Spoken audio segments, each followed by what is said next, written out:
Salut. Tiens, pour une fois, t'es à peu près habillé normalement.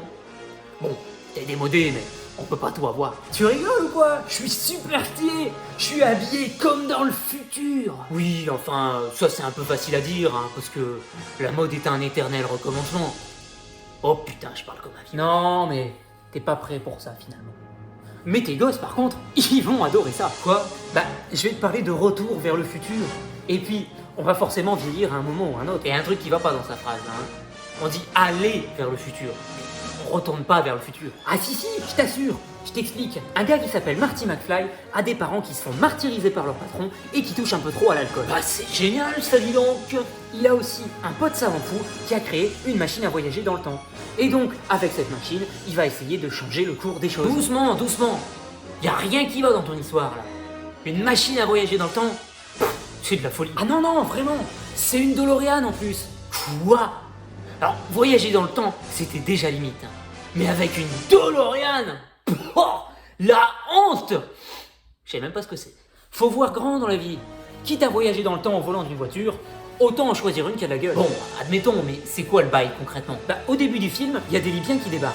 Et ça lance une course-poursuite en bagnole. Mais qu'est-ce qu'ils viennent faire là, eux? Allô, y a quelqu'un au bout du fil? T'en as pas marre de me raconter des cracks tout le temps? Mais j'en sais rien, moi. Toujours est-il qu'il atteint 88 miles à l'heure, et paf, il se retrouve en 1955, soit 30 ans avant son époque.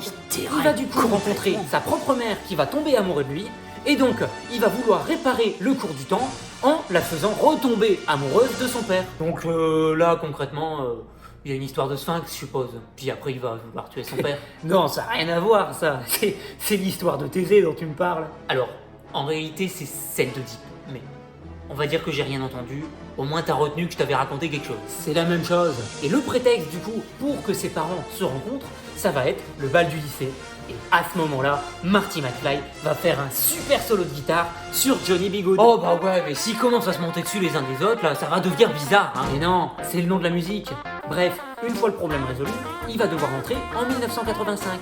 Et pour ça, avec le doc Emmett Brown de l'époque, il va s'arranger pour alimenter en électricité la DeLorean avec la foudre qui va s'abattre sur le clocher. Nom de Zeus.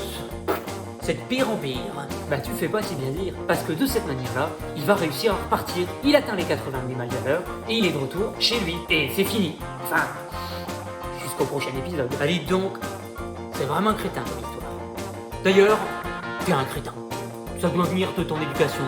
Tes parents devaient être crétins. D'ailleurs, moi si j'avais un gosse aussi crétin, ça serait plus mon gosse.